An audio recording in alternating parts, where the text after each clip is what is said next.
அஜித் அவர்களுடைய இப்போ ரிலீஸ் ஆன 10ஆம் தேதி ரிலீஸ் ஆன குட் பேட் அக்லி படம் நான் குடும்பத்தோடு போய் பார்த்தேன்.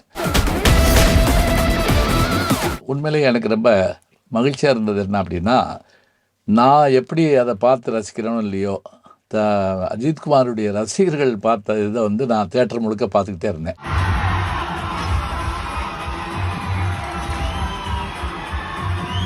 ஜிவி பிரகாஷனுடைய இசை முக்கியமாக கை கொடுக்குது.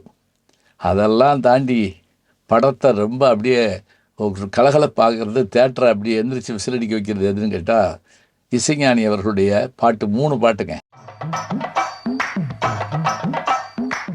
என்ன ஆச்சரியன்னா, இசைஞானி படத்தில் இருந்தாலும் ஜெயிக்கிறாரு, அவர் பாட்டு இருந்தாலும் ஜெயிக்குது.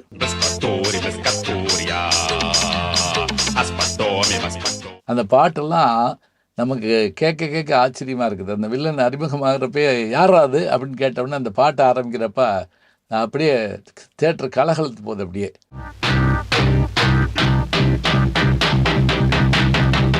சரி, இப்போ நம்ம ஒரு கேள்வி கேட்குறோம்.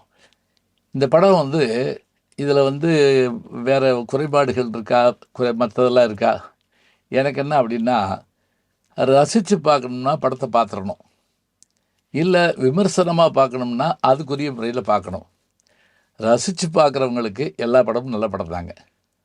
அப்படியே இருந்தால் போதுமா? அது அந்த படத்தினுடைய நிறைகுறைகளை சொல்ல வேண்டாமா? அது நம்ம வேலை இல்லைங்க.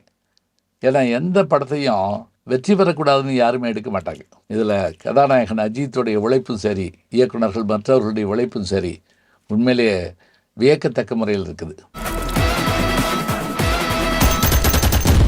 இதுக்கு என்ன நிறைவாக சொல்ல போகிறோம்? ரசிகர்கள் எப்படி மகிழ்கிறார்களோ அதே மாதிரி அத்தனை பேரையும் மகிழுமாறு, பார்க்குற அத்தனை பேரும் மகிழுமாறு இந்த படம் இன்னும் கொஞ்சம் முயற்சி பண்ணியிருந்தாங்கன்னா கொடுத்துருக்கலாமோன்னு நமக்கு தோணுது. ஏகே வராரு, வழி விடுறாங்க.